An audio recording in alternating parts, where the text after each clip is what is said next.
तेरा जन्म ना गर्भ बसेरा, बालक होए दिखलाया, काशी नगर जल कमल पर डेरा, तहाँ जुलाहे ने पाया।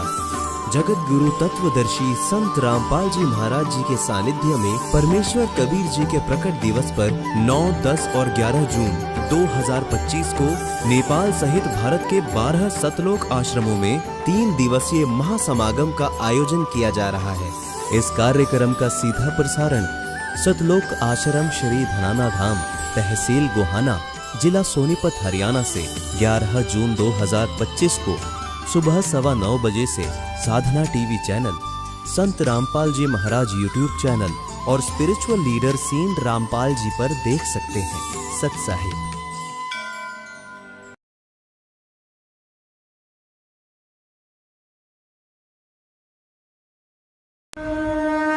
संत रामपाल जी महाराज एक ऐसे महान संत जिन्होंने अपनी सतभक्ति, तत्व ज्ञान, करुणा और सेवा के बल पर समाज में नई मिसाल कायम की है। संत रामपाल जी महाराज की अगुवाई में उनके सभी सतलोक आश्रमों से समाज कल्याण के अद्भुत कार्यों ने समाज को सुनहरे भविष्य की एक नई उम्मीद दिखाई है। संत रामपाल जी महाराज से नाम दीक्षा लेने के बाद लाखों लोगों की लाइलाज बीमारियां जैसे कैंसर, एड्स आदि ठीक हुई। संत जी के ज्ञान से प्रेरित होकर उनके अनुयायियों ने लाखों यूनिट रक्तदान किया। संत जी ने लाखों बहन बेटियों का दहेज मुक्त विवाह करवाया।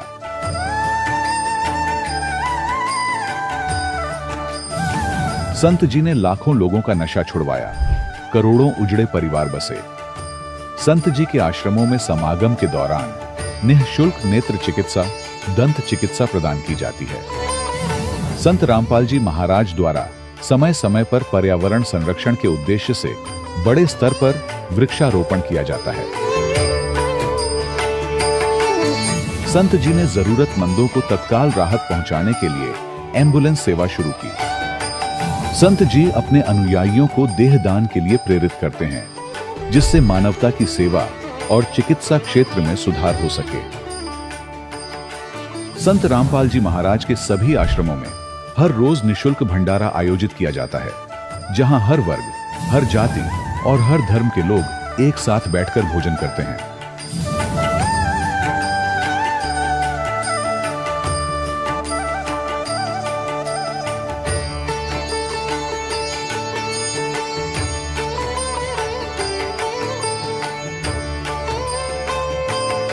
संत रामपाल जी महाराज के आश्रम में हजारों बुजुर्गों को सम्मान और प्यार के साथ जीवन जीने का अवसर मिलता है।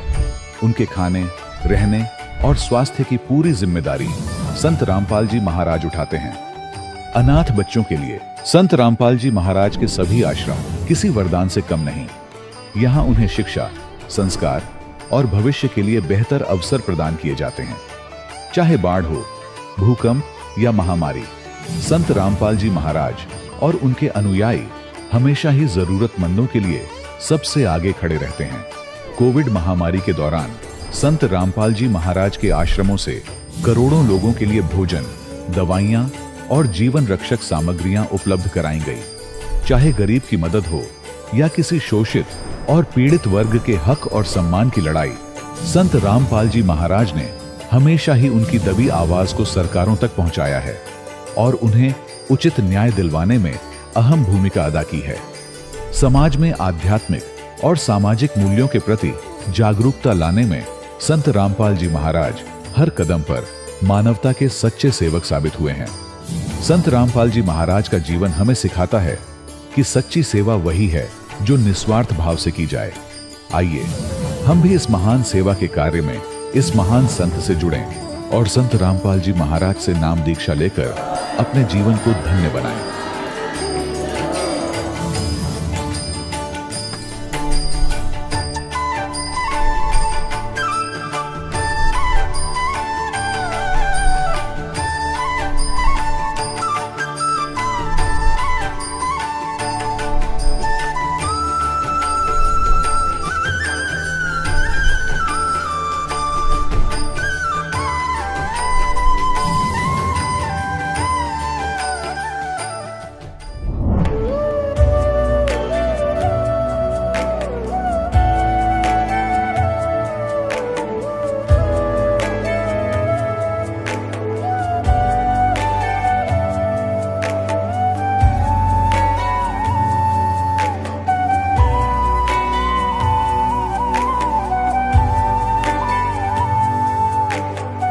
गीता अध्याय 15 के श्लोक 16-17 में 3 प्रभु बताए हैं।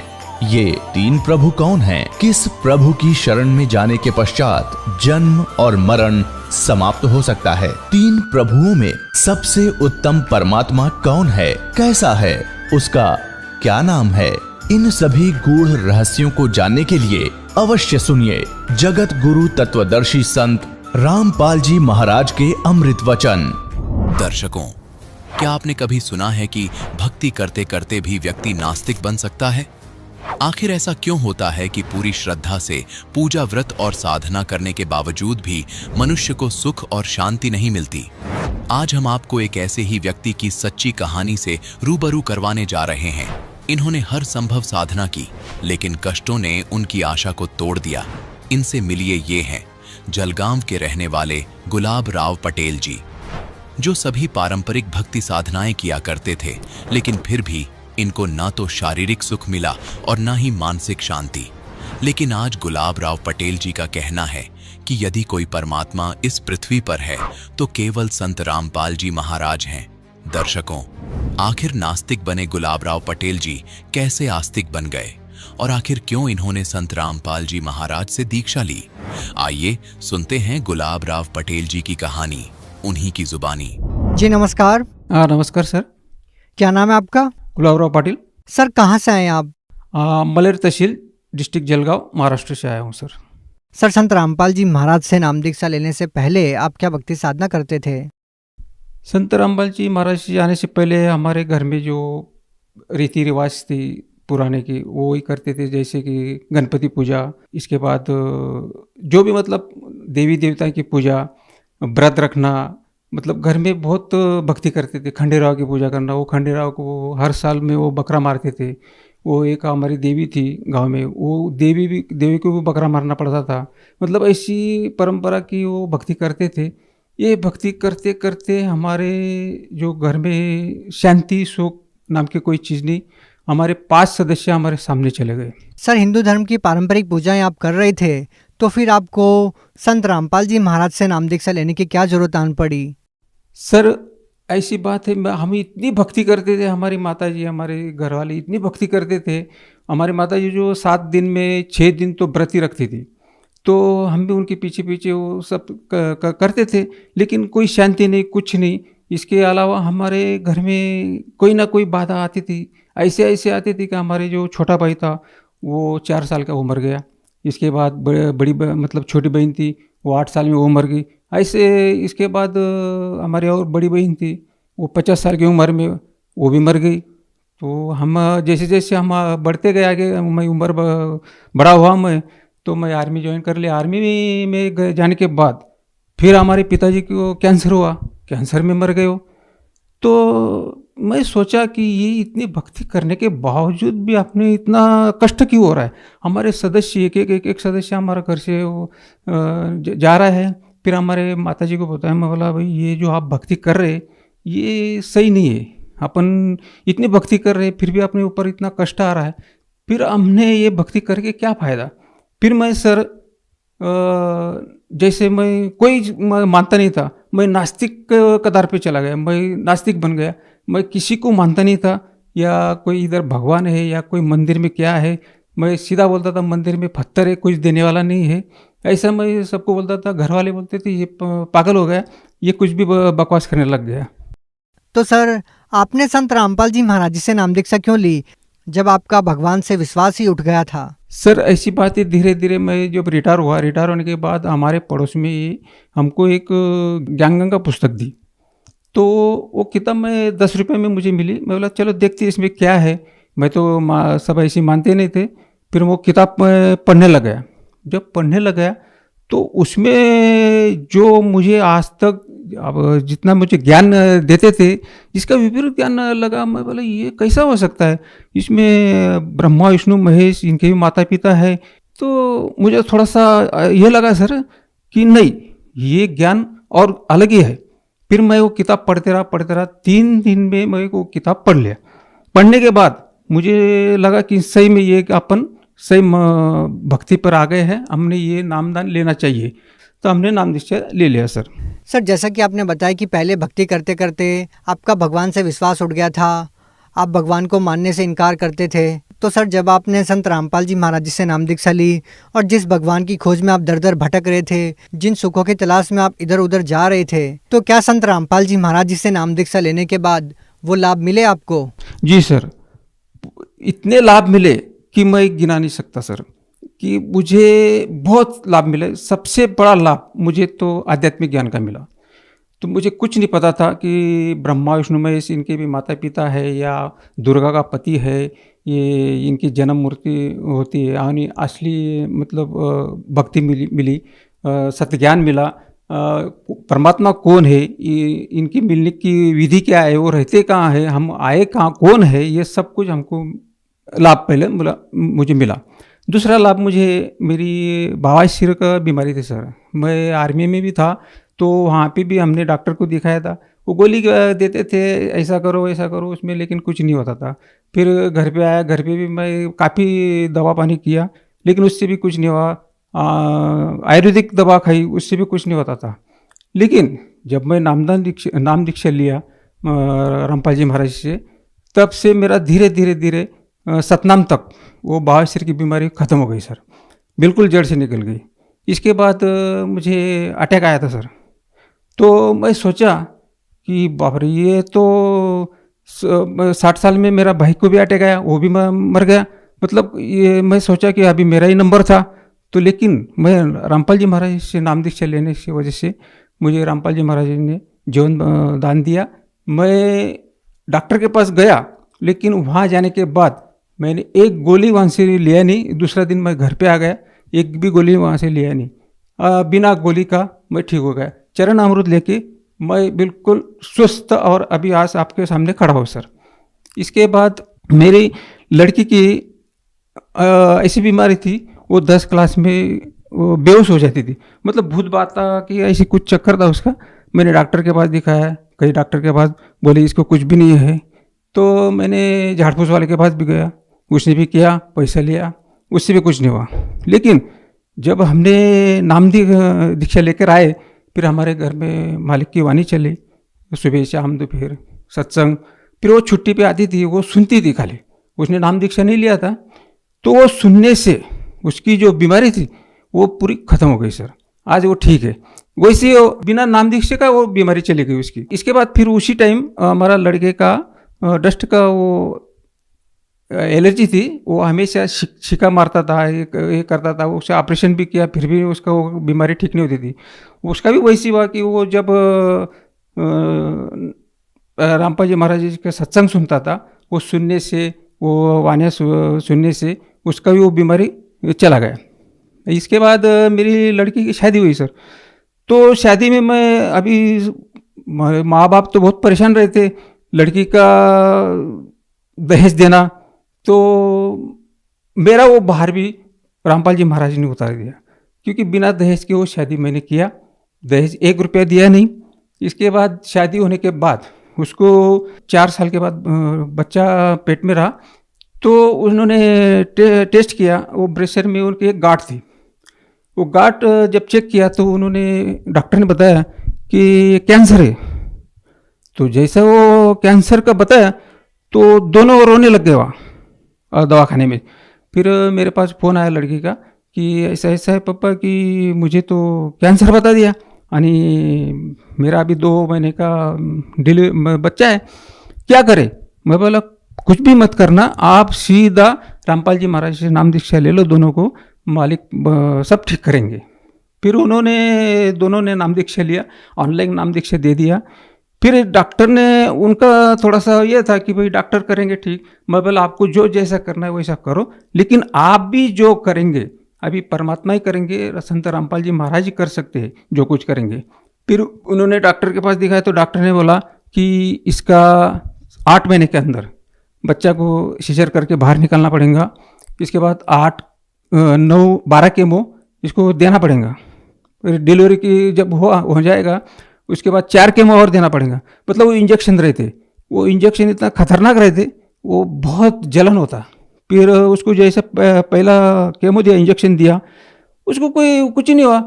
तो मैं उसको बोला, मैं बोला देख भाई, नाम देख चले आए, आप नाम सुमिरन करो, आपको कुछ नहीं होगा, आप चिंता मत करो। फिर ऐसे सर उसको 12 केमो दिए। तो जैसा आज समझ लो, आज केमो दिया तो 4 दिन में वो बच्चा चेक करते थे डॉक्टर कि भाई क्या हुआ क्या नहीं।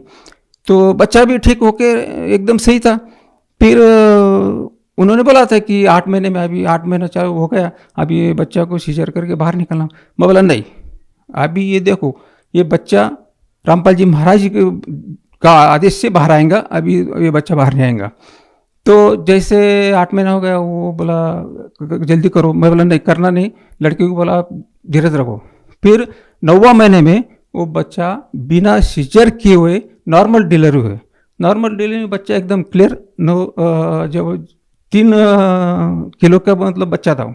आज वो बच्चा भी सही है और मेरी लड़की भी बिल्कुल सही है, उसके बाल भी गिरे नहीं, कुछ नहीं। और जो केमो चलते थे वो केमो भी लिया उसने, सब कुछ लिया, आज वो बिल्कुल सही है। तो जैसा उन्होंने बोला कि हमने डॉक्टर को बताना है, मैं बोला ठीक है, आप जैसी आपकी मर्जी, आप डॉक्टर को बताओ, लेकिन आज से जो भी होगा, जो भी करेंगे, संत रामपाल जी महाराज जी करेंगे। हमारा पूर्ण विश्वास है। आपको विश्वास है नहीं है तो आप कर सकते, आप डॉक्टर के पास जा सकते।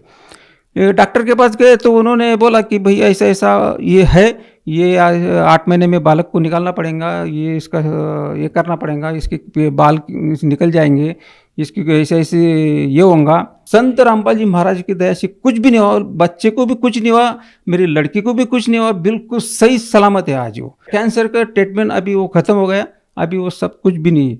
मैंने उनको बोला था कि ट्रीटमेंट करने की कोई ज़रूरत नहीं है, संत रामपाल जी महाराज जी सब कुछ कर सकते हैं। लेकिन उनका थोड़ा सा वो ये थे, डामाडोल थे वो, उन्होंने वो किया वो डॉक्टर के पास जाके। लेकिन डॉक्टर जो बोलते थे उसका विपरीत हुआ। वो विपरीत ऐसा हुआ कि वो बोलते थे ऐसा ऐसा, उन्होंने बता दिया था सब कहानी, लेकिन वो ऐसा नहीं हुआ। फिर वो क्या बोले कि बोला नहीं, ये हजारों में लाखों में ऐसी एक केस होती है, ऐसा हो जाता है बोलता है। तो हमको पता था कि ये जो किया ये संत रामपाल जी महाराज जी ने किया, बाकी कोई नहीं कर सकता है। सर, जैसा कि आपने बताया कि संत रामपाल जी महाराज जी से नाम दीक्षा लेने के बाद आपको इतने सारे लाभ मिले, तो सर हम आपसे ये जानना चाहेंगे कि संत रामपाल जी महाराज को आप अन्य संतों से किस प्रकार से अलग पाते हैं? अन्य जो धर्मगुरु है, जगत गुरु है, ये जो ज्ञान देते, ये ज्ञान इनके पास आध्यात्मिक ज्ञान बिल्कुल नहीं है। ये सब अपनी मन गढ़ कहानी बताते क्या है ये लोग कि रामायण का, महाभारत का ऐसी स्टोरी बताते। ये बताते बताते हमारे कान पक गए। ये इनके पास कुछ ज्ञान भी नहीं है, ये इनके पास सत्य ज्ञान नहीं है। ये जो अपने धर्म, अपने शास्त्र है, वो शास्त्र के विरुद्ध ज्ञान बता रहे। और हमारे जो रामपाल जी महाराज जी अपना शास्त्र से ज्ञान बताते। शास्त्र जो अपने जितने भी धर्म ग्रंथ है वो एक एक एक खोल करके बता रहे। जैसे गीता हुआ, वेद हुई, बाइबल हुई, ये गुरु ग्रंथ साहिब हुआ, ये सब ग्रंथ एक एक खोल के बता रहे। उसमें सब ज्ञान आज तक किसी ने बताया नहीं। आज जो भी सद ग्रंथ खोल के बताने वाले जो संत है वो पूरा विश्व में संत रामपाल जी महाराज है। इनके अलावा किसी के पास सत्य ज्ञान नहीं है, सत्य मार्ग नहीं है। हमें ये सत्य ज्ञान, सत्य मार्ग रामपाल जी महाराज ने बताया। मोक्ष का मार्ग भी इसमें है। बाकी जो संत है इनके पास कोई मोक्ष का मार्ग नहीं है। ये सब अपनी ऐसी मर्जी बता रहे हैं। सर, आप भगत समाज को क्या संदेश देना चाहते हैं? मेरा भगत समाज को या जगत को ये संदेश है कि आप ठीक है, जो भक्ति आप कर रहे हैं वो आपकी भक्ति ठीक है, लेकिन वो भक्ति अधूरी है। अधूरी कैसी है? आप शास्त्रानुकूल भक्ति नहीं कर रहे। इसके वजह से आपको जो लाभ होना था वो लाभ नहीं हो रहा है। आपके एक एक ऐसे ऐसे कहर टूट रहे हैं। आपके आर्थिक, शारीरिक, भौतिक कोई लाभ नहीं मिल रहा है। और ये भक्ति जो संत रामपाल जी महाराज जो बता रहे, ये शास्त्रानुकूल भक्ति है। ये भक्ति से आपको लाभ भी मिलेगा। मालिक तो बोलते हैं, संत रामपाल जी महाराज बोलते हैं कि मैं तो ये लुंगे में दूंगा, यानी कि फ्री, आर्थिक, शारीरिक, भौतिक ये लाभ तो फ्री में दूंगा। लेकिन जो सबको अपने को आज सबको एक रोग लगा है, वो जरा और जवरा, यानी जरा यानी बुढ़ापा और मरण, ये जो रोग है इनसे अपने को निपटाना है। और ये निपटाने के लिए संत रामपाल जी महाराज आए हुए हैं कबीर साहब के रूप में। पुस्तक लो, ज्ञान गंगा, जीने की राह, वो मंगाओ, किताब पढ़ो। और आज सब समाज पढ़ा लिखा है, सब जानते हैं। पहले कैसे अनपढ़ लोग थे, वो जैसे बताते थे वैसे वो करते थे। इसके बाद जो भी जिसने भी नाम दीक्षा लेना है, संत रामपाल जी महाराज से नाम दीक्षा लो और अपना मानव जीवन इससे मोक्ष का पालो। जो व्यक्ति संत रामपाल जी महाराज जी से नाम दीक्षा लेना चाहते हैं, वो उनसे नाम दीक्षा कैसे प्राप्त कर सकते हैं? संत रामपाल जी महाराज ने बहुत दया की है। हर जिले में, हर स्टेट में, हर जिले में नामदान खोल रखा है। आज पूरा विश्व में संत रामपाल जी महाराज ने नामदान खोल रखा है। कई चैनल पे संत रामपाल जी महाराज के सत्संग आते, उसमें एक पट्टी चलती, उसमें नंबर आते। वो नंबर आप फोन करेंगे तो वो आपको बताएंगे, जो जहाँ भी आप है वहाँ का नामदान, नज़दीक का नामदान सेंटर का आपको नंबर दिया जाएगा। वहाँ आप जाके अपना नामदान ले सकते हैं और अपना जीवन कल्याण कर सकते हैं। जी बहुत बहुत धन्यवाद। सत साहिब। दर्शकों, अभी आपने सुने संत रामपाल जी महाराज से दीक्षा प्राप्त करके सुखी हुए भक्त के अनुभव। अब देखिए जगत गुरु तत्वदर्शी संत रामपाल जी महाराज के मंगल प्रवचन। परम पिता परमात्मा पूर्ण ब्रह्म, सारी सृष्टि के रचनहार, परम अक्षर ब्रह्म, ये पूर्ण परमात्मा कबीर देव जी हैं। ये वही भगवान है, ये वही परमात्मा है जो बनारस में दानक के रूप में, काशी में जुलाहे के रूप में एक भूमिका करके सह शरीर आए थे और सह शरीर चले गए थे। ये हम सभी आत्माओं के पिता हैं, ये हमारे जनक हैं, ये हमारे हमदर्द हैं। पुण्यात्माओं, आप बहुत गलत जगह रह रहे हो। बहुत भयंकर स्थान है ये उस सतलोक को देखते हुए ऐसा है जैसे काला पानी होया करे, क्योंकि आप जी को उस सतलोक देखा नहीं है, आप जी को उसका ज्ञान नहीं है, इसलिए हम इसी नरक को सुख मान रहे हैं। 21 ब्रह्मांड ये घोर नरक है।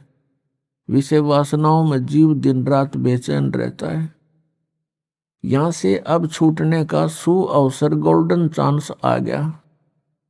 अब इसका लाभ उठाओ। ये समय बार बार नहीं मिलता। असंख्य युगों के बाद, असंख्य जन्मों के बाद आप जी को ये सुअवसर प्राप्त हुआ है कि इस समय मनुष्य जन्म और ये भक्ति का, ये मोक्ष का युग आ गया, मोक्ष काल आ गया। अब इसमें जो भी मर्यादा में रहता हुआ सत भक्ति ये करता रहेगा आजीवन, उस प्राणी के मोक्ष को कोई संदेह नहीं है। ये सत्कर मान लेना। हमें भक्ति के मार्ग का ज्ञान नहीं था, जिस कारण से ये साधक मनमाना आचरण करते रहे। कोई खड़ा होकर तपस्या करता था, कोई धोने लगा करके चारों तरफ अग्नि जला करके ऐसे तपस्याएं करते थे। पैर सूज जाते थे, खड़े खड़े सोजिश आ जाती थी, जख्म हो जाते थे। या कोई हठ योग किया करता था, घर त्याग कर चला जाता था। तो आम व्यक्ति ये सोचा करता भी भक्ति ऐसे होती है और हमारे बस से बाहर है, हम नहीं कर सकते। फिर भी हम, क्योंकि आत्मा को मालूम है, कुछ आभास है इसको कि परमात्मा की भक्ति बिना जीव सुखी हो नहीं सकता। तो हमें फिर जो ज्ञान सोचा हम भी भक्ति कुछ तो करें, तो हमारे को ये नालायक संत मिल गए, गुरु मिल गए, अज्ञानी, जिन्होंने हमें ये पत्थर पानी पूजन पर लगा दिया। तो पुण्यात्माओं, अब वो समय आ गया। परमात्मा पाने के लिए मनुष्य शरीर हो, इसमें कोई जाति और मजहब का कोई रोल नहीं है। यहां ऊंच नीच नहीं भगवान के दरबार में। परमात्मा के लिए आत्मा का सौदा करना है भगवान ने। वो किसी धर्म में, किसी मजहब में, और किसी ने कमी आत्मा हो चुकी हो अज्ञानता से, चाहे कोई कसाई है, डाकू है, चोर है, शराबी है, या और कोई व्यसन करता है, दुराचारी है, परमात्मा सबको सुधारते हैं। कितना मैला कपड़ा हो, धोबी का काम है उसको निर्मल करना। तो सत्संग एक ऐसा स्थान है, यहां पर किसी भी प्रकार का कोई भी प्राणी आ सकता है, और यहां आएगा क्योंकि ये तो एक धोबी घाट है, आत्मा को धोने का एक यही स्थान है। तो हमने किसी भी विकारी को, किसी प्रकार का कोई व्यसन करता है, दुराचारी है, या कोई चोर डाकू ठग है, उसके प्रति हमने हेट नहीं करनी। ये नहीं सोचना कि यहाँ ऐसा व्यक्ति क्यों आ रहा है, यहाँ नहीं आवेगा तो वो सुधरेगा कैसे, उसको अपने कर्मों का पता कैसे चलेगा कि तू ऐसे जुल्म कर रहा है, इसका क्या फल होगा। तो पुण्यात्माओं, परमात्मा के पाने के लिए मनुष्य शरीर हो और चाहे किसी प्रकार का भी है, चाहे अष्टावक्र जैसा शरीर है, 8 जगह से उसमें मोड़ आगे हो, बांगा, टेढ़ा, काना, अंधा, तो वो सभी परमात्मा पा सकते हैं, क्योंकि वो अंग भंग जितने हुए हैं वो उसके पिछले पूर्व जन्म के पापों से। चाहे कोढ़ी, रोगी, किसी प्रकार का उसको दुख है, परमात्मा की भक्ति कर सकता है और परमात्मा पा सकता है। और धीरे धीरे उसके जो कष्ट है, रोग है, कोढ़ है, किसी प्रकार का भी कोई और आपत्ति है, इस भगवान की भक्ति से वो भी ठीक हो जाते हैं। तो पुण्यात्माओं, हम परमात्मा पा सकते हैं। अब वो गोल्डन चांस है, इसको स्वर्ण युग बोलते हैं, गोल्डन युग, और वो आपको मिल गया।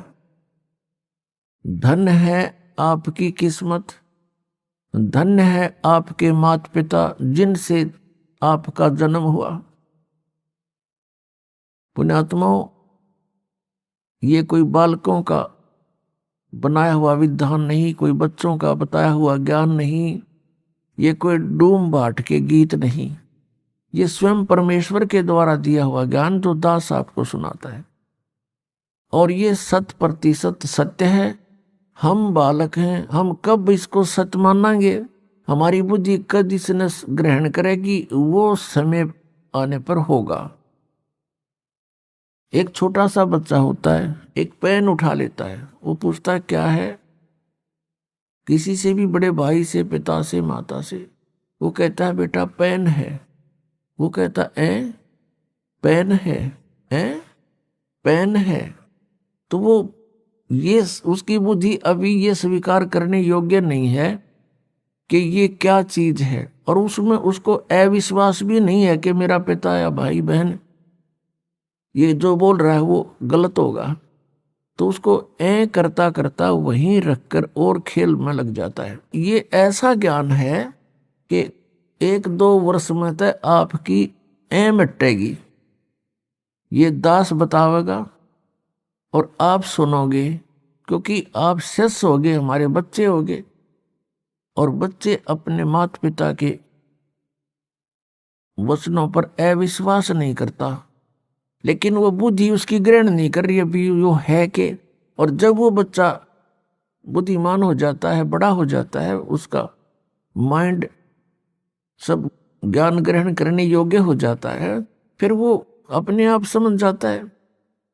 उसको कहते हैं बेटा पेन लाना, बेटी पेन लाना, दौड़ा जाता है, पेन ले आता है वो उठा के। तो ऐसे ही कुछ समय में आपकी या मिटेगी, क्योंकि आप जी ने वो अज्ञान सुन रखा है जो शास्त्र विरुद्ध था। अब ये शास्त्र अनुकूल ज्ञान प्रारंभ हुआ है। तो पुण्यात्माओं, इसका लाभ उठाओ, और आपका परम कर्तव्य बनता है, आपके संपर्क में कोई भाई है, बहन है, कोई रिलेटिव है, आपका मित्र है, सखी सहेली है, उन सब से कोशिश करो इस ज्ञान को समझाने की। और किसी के साथ जोर जबरदस्ती नहीं करनी चाहिए। प्यार से 1 बार 2 बार 3 बार, जब वो उखड़दाहा दिखे जब चुप हो जा, चंगरता दिखे जब चुप हो जा, फिर किसी दिन जाकर धीरे धीरे प्यार से समझाओ। क्योंकि आप ये समझना कि हम भी इसी स्थिति में थे। इस ज्ञान को प्रथम बार जब सुनते हैं एकदम हमें उलट पुलट सा लगता है और कति स्वीकार करने जी नहीं करता। एक भक्त ने जब ये प्रथम बार ज्ञान सुना, किसी भगत के यहाँ हम सत्संग कर रहे थे, गांव गांव में नगर नगर में जाते थे, तो वो उसका मित्र आया हुआ था सह परिवार। बाद में हम बैठ के थोड़ी सी संगत होती है, तो वो कहने लगा, महाराज आपकी बातों में मुझे कति अविश्वास है और मेरा उल्टी पड़न होगी जब आपने न्यू कहा ब्रह्मा विष्णु महेश नासवान है। और फिर वही भगत है अब औरों को बताता फिरता है कि वे सचमुच अज्ञान अंधेरे में भटक रहे थे। कहते हैं आत्म प्राण उद्धार ही ऐसा धर्म नहीं, और इससे बड़ा कोई पुण्य नहीं कि आत्मा का उद्धार करवा दे।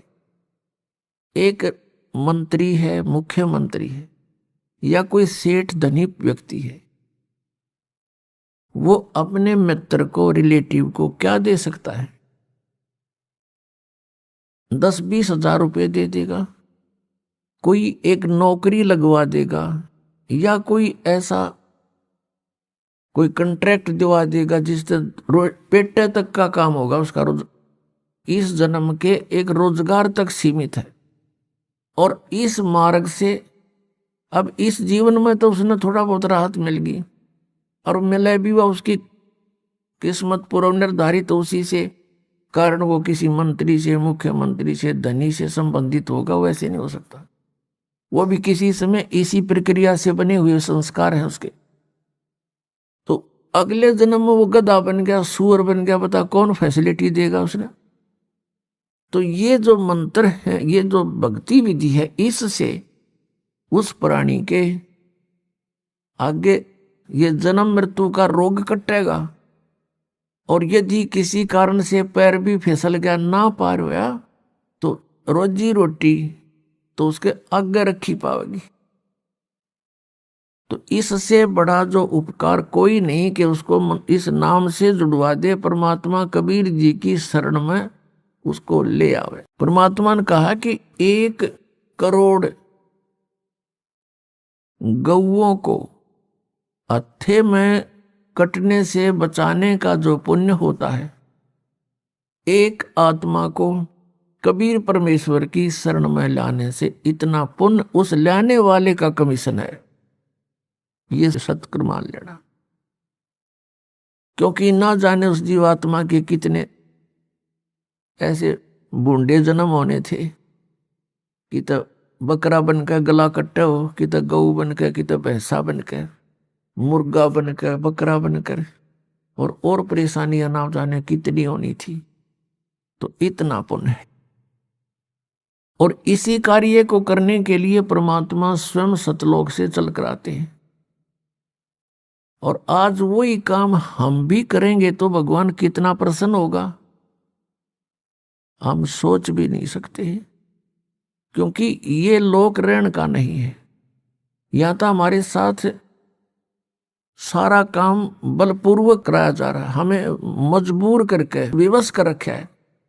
ऐसा शरीर दे दिया कि इसी शरीर की रक्षा में और इसी के पालन पोषण में सारा जीवन जाता है। और ये रहता भी नहीं, कभी बीमारी से, एक एक्सीडेंट से, ये कभी ना कभी अंत भी इसका तुरंत हो जाता है। ये कोई जीवन है यहाँ पर हमें कोई विकल्प नहीं पता था। और कोई बताता था कि स्वर्ग में बड़े ठाठ हैं, क्योंकि हमने स्वर्ग से आगे कोई बात सुनी नहीं थी। स्वर्ग से आगे का कोई ज्ञान नहीं था। चाहे कोई बेसिक बात बनाओ था, ब्रह्म की साधना कर रहे हैं, हम ब्रह्म की साधना करते हैं, भगवान की साधना करते हैं, तो उनको भी यही था कि ब्रह्म लोक में जा चले जाते और वहां के गए हुए प्राणी फिर वापस आते। अब परमात्मा ने वो स्थान बता दिया जो हमारे सदग्रंथ भी प्रमाणित करते हैं। गीता जी अध्याय नंबर 4 के श्लोक नंबर 5 और 9 में, गीता अध्याय नंबर 2 के श्लोक 12 में, और गीता अध्याय नंबर 10 के श्लोक नंबर 2 में गीता ज्ञानदाता कहता है, अर्जुन तेरे और मेरे बहुत जन्म हो लिए, तू नहीं जानता, मैं जानता हूं। तो ये ब्रह्म है गीता बोलने वाला, श्री कृष्ण जी में बोल रहा है। ये 8वें अध्याय के 13वें श्लोक में कहता है गीता जी में कि ओम इति एकाक्षरम ब्रह्म व्यवहारन माम अनुसमरण ये परियाति तजम देहम सयाति परमाम गतिम। मुझ ब्रह्म का एक ओम मंत्र है, नथिंग एल्स। और इसका अंतिम श्वास तक उच्चारण करके सिमरण करता हुआ जाता है, वो परम गति को प्राप्त होता है। कौन सी परम गति? जो ओम के जाप से जो राहत मिलनी है वो ब्रह्मलोक में लगा। 8वें अध्याय के 16वें श्लोक में लिखा कि ब्रह्मलोक पर्यंत भी ये सभी गए हुए प्राणी पुनरावर्ती में है, पुनरावर्ती, या वहां गए हुए भी वापस आते हैं। श्रीमद् भगवद गीता अध्याय नंबर 15 के श्लोक नंबर 1 से 4 में कहा कि उल्टा लटका हुआ संसार रूपी वृक्ष है, ऊपर को जड़, नीचे को तीनों गुण रूपी शाखा है। ऊपर को जड़ उसने नहीं बताया कौन है, तीनों गुण लिख दिया। उसके लिए ऑप्शन छोड़ रखा है 4थे अध्याय के 34वें श्लोक में, कि 4थे अध्याय के 32वें श्लोक में कहा है कि सच्चिदानंद घन ब्रह्म के मुख से बहुत ही विस्तार के साथ एक तत्व ज्ञान कहा गया है। उसमें सभी धार्मिक अनुष्ठानों की जानकारी डिटेल के साथ कही गई है, वो तत्व ज्ञान है। 4थे अध्याय के 34वें श्लोक में कहा कि अर्जुन उस तत्व ज्ञान को तत्वदर्शी संत बताते हैं, उनसे सुन, उनको दंडवत प्रणाम कर प्यार से नम्रता से पूछो। अब 15वें अध्याय के प्रथम मंत्र में उसकी पहचान बताई है कि जो उल्टे लटके हुए संसार रूपी वृक्ष को सभी विभागों से सब छंद उसके अलग अलग बता देगा, उसके विभाग बता देगा। स वेदवित, वो तत्वदर्शी संत है, वह वेद के तात्पर्य को जानने वाला है। 15वें अध्याय के 4थे श्लोक में कहा है कि उसके पश्चात परमेश्वर के उस परम पद की खोज करनी चाहिए जहां जाने के बाद साधक फिर कभी लौटकर संसार में नहीं आता। और जिस परमेश्वर से संसार रूपी वृक्ष की प्रवृत्ति विस्तार को प्राप्त हुई है, अर्थात जिसने संसार रूपी वृक्ष को रचा है, सब ब्रह्मांडों की जिसने रचना की है, और केवल उसी की भक्ति करो, अन्य की नहीं, गीता ज्ञानदाता फाइनल करता है। 18वें अध्याय के 62वें श्लोक में कहा कि अर्जुन तू सर्वभाव से उस परमेश्वर की शरण में जा, उस परमेश्वर की कृपा से ही तू परम शांति को ओए होए और सनातन परम धाम को प्राप्त होगा। अब परम शांति पुण्यात्मा परमात्मा के उस सतलोक में ही है, वहां जरा और मरण नहीं है, वृद्ध अवस्था और मृत्यु वहां नहीं है। और यहां दो सबसे खतरनाक है, ये दोनों हमारे ऊपर अवश्य आएंगी। यहां बुढ़ापा भी कंपलसरी और मौत भी कंपलसरी, और दोनों तो हम डरा और दोनों होंगे, और डर भी साचा। बता कितना बढ़िया डर लग रहा है यहाँ पर, वहां ठाठते 1 मिनट में मृत्यु हो जाए, बताइयो के ठाठ होया फिर। तो पुण्यात्मा अभी तक हमारे हृदय में किसी ने यू ज्ञान भरा नहीं था। जब यू ज्ञान भर जाएगा, हम तो वही हैं जो हमारे पूर्वजों को, बूढ़े बुजुर्गों को, ये नकली गुरु, उन्होंने ये ज्ञान दिया था कि जो आर्यत है, करोत है, गर्दन कटवा ले शीघ्र स्वर्ग चला जाता है। और उसकी फीस दर दी थी गणिये, वह फीस दे देगा भी, और गर्दन कटवाना भी शुरू कर दिया था, किसी प्रकार स्वर्ग प्राप्ति हो जाए। और स्वर्ग तो एक अन्य का भी कोई नहीं, अरे वही हो तुम। आज ये पता लग गया कि सतलोक है, वहां ऐसा सुख है, और ये तरीका उसका जाने का कति आसान, गला कटवाना नहीं और कोई बोझ उठाना नहीं, कोई खड़ा होकर तप करना नहीं, नाम उठत नाम बैठत नाम सोत जागवे, नाम खाते नाम पीते नाम सेती लागवे। ये था एक सिंपल सा वे। अरे नानाडियों ने इसको इतना कठिन करा दिया था, आम आदमी का भी रुचि ना बने कि ऐसे भगवान मिले तो हमने जरूरत नहीं। खड़ा होकर ऊपर न पैर करके घर छोड़ कर चला जाना, कितने नंगा फिरना, घास फूस खा कर टाइम पास करना। अब आपको जब यूं ज्ञान हो गया कि सतलोक में है, ये कोई बड़ किसी आम व्यक्ति का बताया ज्ञान नहीं, वेद बताते हैं कि वो परमात्मा ऊपर रहता है सतलोक में, तीसरे, उसके भी तीसरे पार्ट में, सबसे टॉप वाले में, और वहां से चलकर आता है। और यथार्थ ज्ञान वो ही बताता, अपने द्वारा रची हुई सृष्टि का ठीक ठीक ज्ञान वही देता है, वेद बताते। और वो परमात्मा है कौन? वो कबीर साहब हैं जो जुल्हा रूप में लीला कर रहे थे बनारस में। अब जो लीला परमात्मा ने प्रत्येक युग में की है, और पिछले युगों का हमने इतना ध्यान नहीं, अभी कलयुग की तो सारी उसके अभी तक यादगारें भी उपलब्ध हैं जहां परमात्मा ने लीला की है, और उनकी जीवनी लीला हमारे पास है। उसमें यूं का यूं लिखा, और वही वेद बताते हैं जिन वेदों को हम सर्वश्रेष्ठ शास्त्र मानते थे, आज वो भी उसी परमात्मा का समर्थन करते हैं कि वो कबीर देव है, और वो ऐसी लीला करता है, ऐसी लीला केवल वेदों में वर्णित लीला कबीर साहब ने की और किसी ने की नहीं। तो who is God? Kabir is God.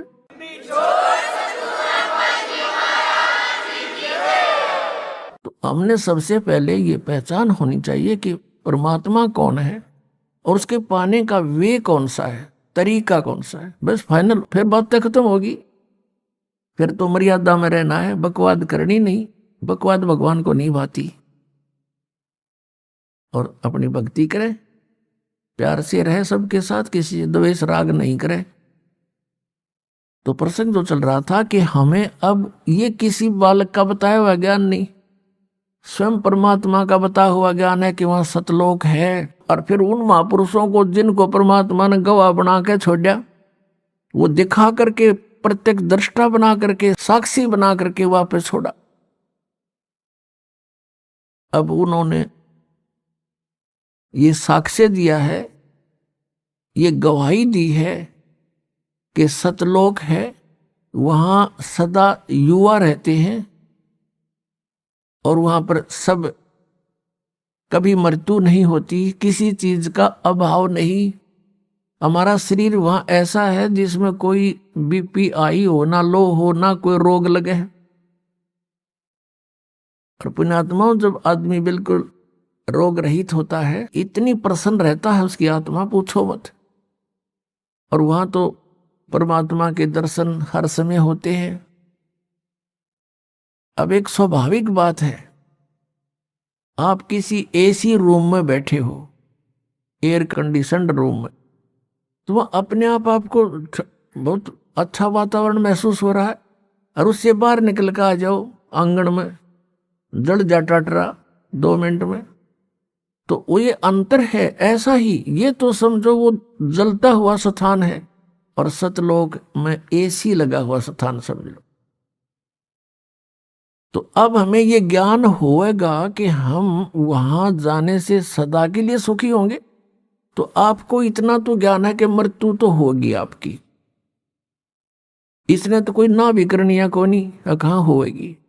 और फिर परमात्मा ने विधान बताया है कि जहां आशा तहां बासा हुई, लेकिन भक्ति अवश्य हो। केवल उसकी आस लगाए रहे, भक्ति बनी नहीं तो भी कोई उसका लाभ नहीं होगा। ये भक्ति करते रहो, ये मंत्र जाप करते रहो, कुछ भी नहीं घनी बात। एक माला प्रथम मंत्र की जी ला के कर ले, चाहे 4 बार में कर ले, इसमें स्पीड नहीं खींचे, प्यार ते करे। जैसे प्रथम मंत्र आपको दिया है, उसका जो भी अक्षर बोले नो ध्यान रहे मैं के बोलू हूं, ये जाप होगा आपका। इसको सुरत और शब्द अभ्यास कहते हैं कि जो शब्द मैं बोल रहा हूं उस पर सुरत लगे, नो पता हो मैं के मंत्र जाप कर रहा हूं। चाहे एक बार में आपसे 10 मंत्र हो पहले वाले, तो 10 से करके बंद कर दो। ये मन न कह दे बकवाद कर ले तो घूम कित और सोच ले कितनी सोचेगा। जब ये फिर शर्मिंदा होगा इसने फिर ला ले। एक रूस स्पीड खींचोगे कि 108 से करने हैं, फटाफट कर दे, ये कोई मंत्र नहीं होता। परमात्मा कहते हैं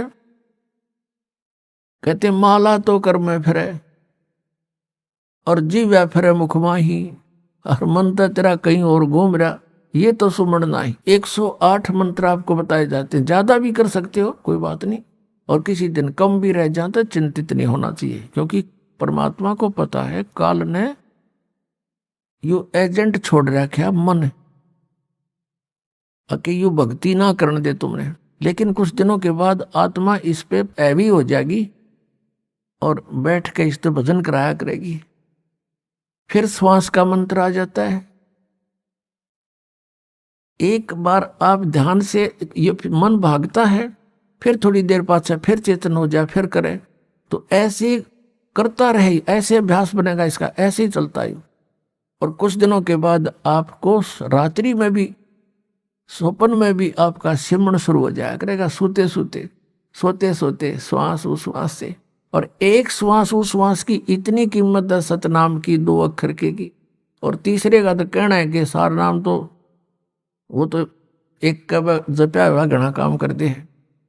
तो इतने धनी बन जाओगे आप इस भक्ति से। ये भक्ति और फिर आशा, आशा यहाँ के नहीं रखा, जरा अंत में आपकी इच्छा, किसी बेटे या बेटी में, कार या कोठी में, पोते या पोती में, किसी प्रकार देवता या देवती में, किसी भी सतिथि में। मान लीजिए आप वृद्ध होगे और उधर से आपकी बेटी विधवा होगी, तो आपके साथ काल ने यूं और एक जाल कर, बेटी वही विधवा होगी जो नाम तो दूर होगी। अगर बेटी भी नाम ले रही होगी तो नहीं हो सकती उकचुक, गारंटीड बात। और ऐसा हो जाता है तो फिर आपके मन में काल पैदा करेगा प्रेरणा, बता क्या होगा बेटी का, क्या होगा बेटी का। वह बेटी महात्मा रह जाएगी, फिर वहीं की से पशु बनकर वहीं फिर हल खींच रहा होगा। एक किसान था, परमात्मा की आत्मा था। पुणात्मा आप समझोगे, क्योंकि बालक नहीं बुद्धिमान समाज है आज मानो। किसी का बालक बिगड़ जाए, बेटा या बेटी, उस माता पिता से पूछ कर देखो वो कितना दुखी रहता। सपने में भी उसको ये चिंता बनी रहती है कि किस प्रकार मेरा बच्चा फिर से लाइन पकड़ जाए, उसके लिए कितना दुखी होता है। और हम उस परम पिता के बच्चे, उसी के बेटा बेटी, हम कितने बिगड़ के यहाँ आगे इस काल का फंस गए। अब ये हमारी रेल बना रहा है सबकी, ब्रांड मट्टी के रखी यहाँ पर, ले लिए टिंडे हमने इसके साथ आकर के। अभी आपने सुने संत रामपाल जी महाराज के मंगल प्रवचन। आइए अब सुनते हैं संत रामपाल जी महाराज से नाम दीक्षा लेकर सतभक्ति करके अद्भुत लाभ प्राप्त करने वाले अनुयायी के विचार।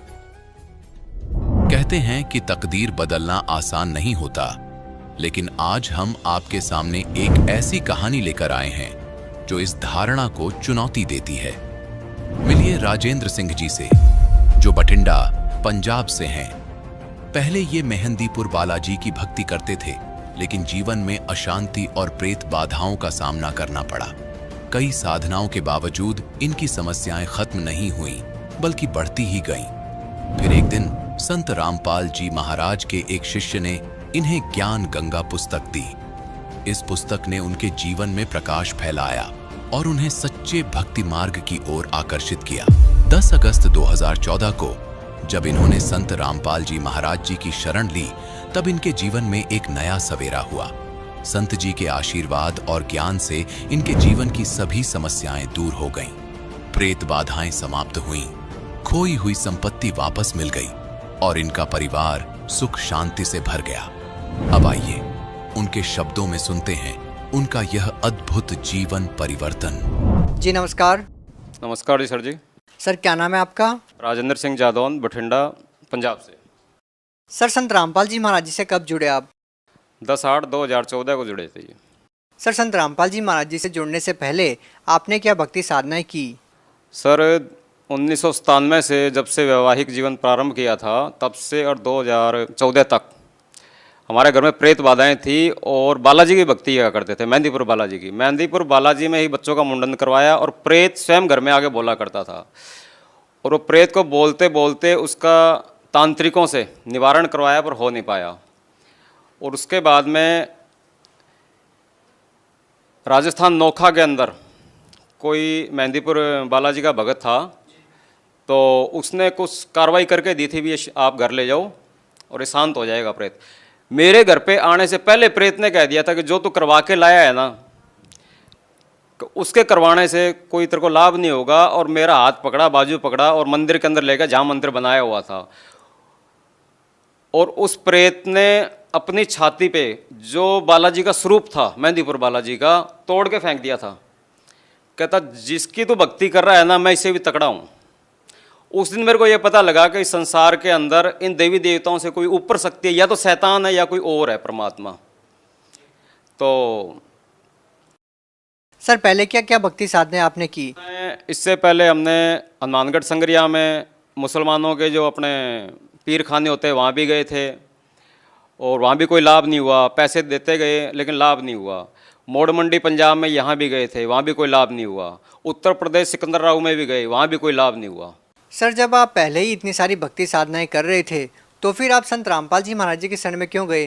क्या ऐसा कारण बना कि आपको संत रामपाल जी महाराज जी की शरण ग्रहण करनी पड़ी?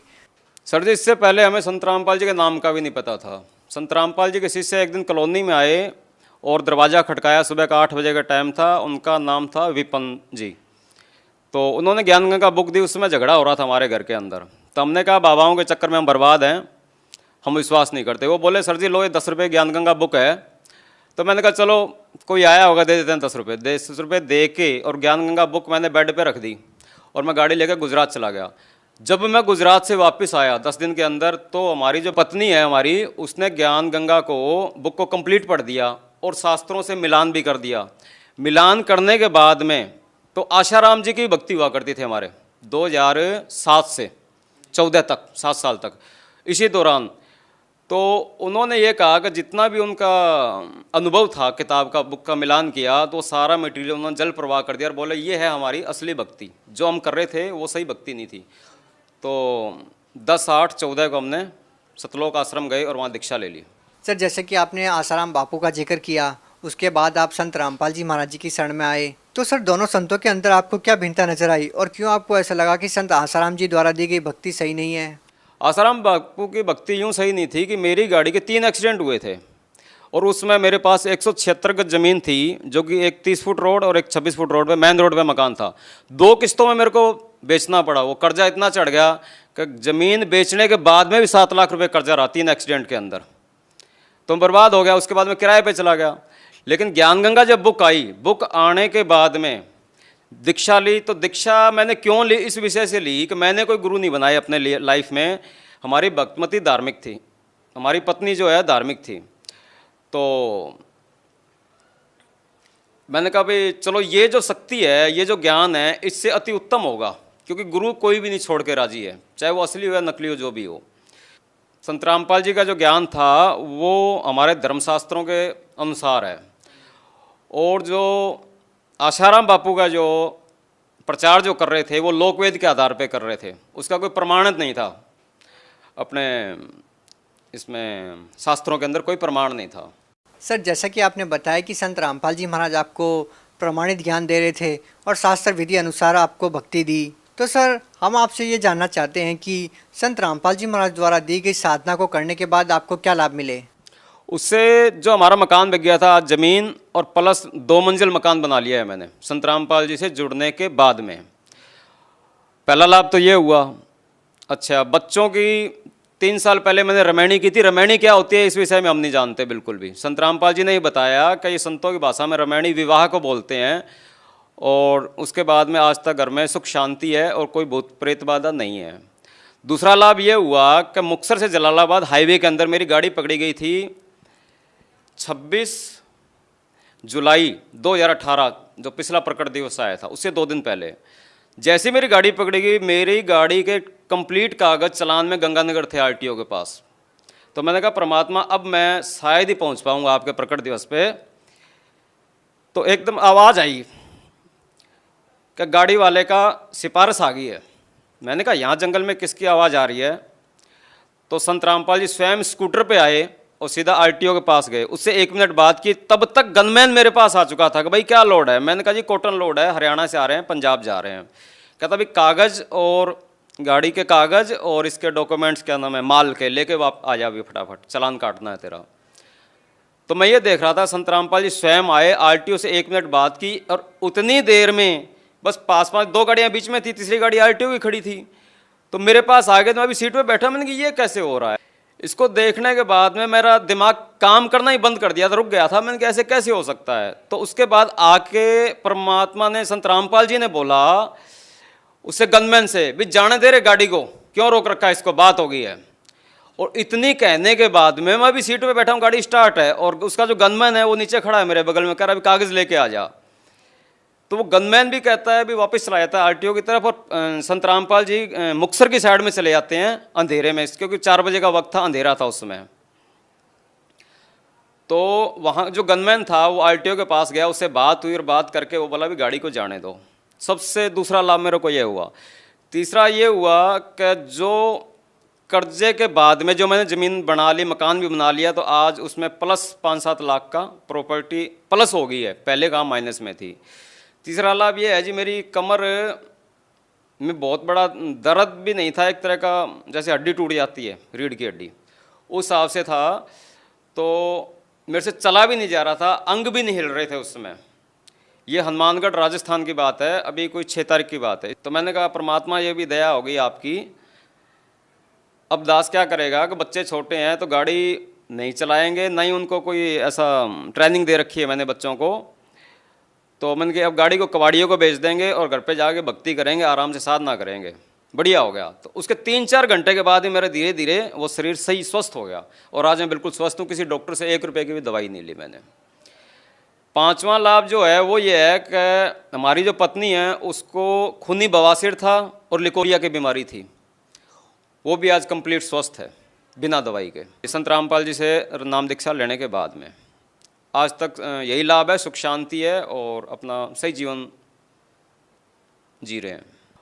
और अपने सर जी ऐसा था, दुकान है घर के अंदर, नीचे ऊपर रिहाइश है, 2 मंजिल मकान है। तो उसमें एक बार ऐसा हुआ था, कुछ पैसे रखे थे, शाम को गल्ला कंप्लीट रखने में 4000 के करीब थे, और उसमें से जैसे किसी को 1500 रुपये दे दिए गए थे। 1500 रुपये देने के बाद में जब बेटा आया तो उसने कहा भी इसमें पैसे किसने दिए हैं। तो हमने कहा जी हमने दिए 1500 रुपये। कहता 1500 रुपये दिए, लेकिन जितने में रख के गया था ये तो उतना ही है, ये पैसे कहाँ से बढ़ गए। तो सबसे बड़ा लाभ तो ये हुआ जी 1500 रुपये वो हमारे बढ़ गए थे। और दूसरा, एक बार गंगानगर के अंदर डीजल चोरी हो गया था हमारा। डीजल चोरी हुआ तो बेटे ने बोला कि पापा जी डीजल चोरी हो गया। मैंने कहा चलो जो ले जाएगा उसके कर्म फोड़ेगा, हमारा क्या चोरी हुआ है। तो उसी डीजल में इतनी बरकत हुई कि जितना डीजल मेरा था, कम से कम समझो आप 50 लीटर डीजल मेरा चोरी हुआ था, 3.5-4 की एवरेज है उसकी। तो 300 किलोमीटर गाड़ी शेष डीजल में उतनी एवरेज बढ़ाई थी, या परमात्मा ने बंदी छोड़ने डीजल बढ़ाया था, वो तो मालिक की लीला मालिक ही जानते, लेकिन हमारा कोई नुकसान नहीं हुआ था। ये 2 लाभ हमारे को विशेष हुए हैं। सर, जैसा कि अभी आपने रामायणी का जिक्र किया, बच्चों की जब आपने शादी की, उस विवाह को आपने रामायणी बताया। संत रामपाल जी महाराज द्वारा सादगीपूर्ण विवाह करवाया जाता है।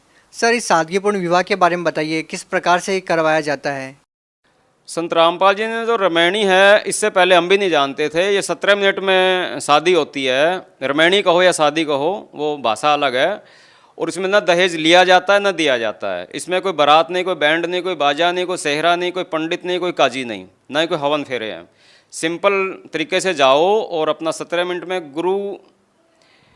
गुरु जी का एक बनाया हुआ मतलब रामायणी है, वो 17 मिनट में पढ़ दिया जाता है। और परमात्मा को, संत रामपाल जी को साक्षी मान के और अपना जीवन बच्चे स्टार्ट कर लेते हैं।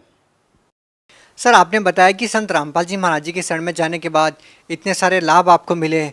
सर, जो श्रद्धालु है वो कैसे विश्वास करेंगे संत रामपाल जी महाराज के ऊपर। संत रामपाल जी महाराज पे ऐसे विश्वास करेगा, जब कबीर साहब 600 साल पहले आए थे तब उन्होंने अपने आप छुपा के ही लीला की थी। चाहते तो वो एक पल के अंदर ही अपनी शक्तियों को उजागर कर देते, लेकिन एक आम इंसान की तरह उन्होंने उपदेश दिया था और समझाने का प्रयास किया था। सर, जो लोग आज भी संत रामपाल जी महाराज जी से जुड़ना चाहते हैं वो उनसे नाम दीक्षा कैसे प्राप्त कर सकते हैं। टीवी पे जो सत्संग आता है उस पर पीली पट्टी चलती है, पीली पट्टी पे सब नंबर दिए हुए हैं, वहाँ पे कॉल करो। और जगह जगह आश्रम है और वहाँ टीवी चैनल के प्रचार के माध्यम से अपने जुड़ सकते हैं। जी धन्यवाद। सत साहिब जी, सत साहिब।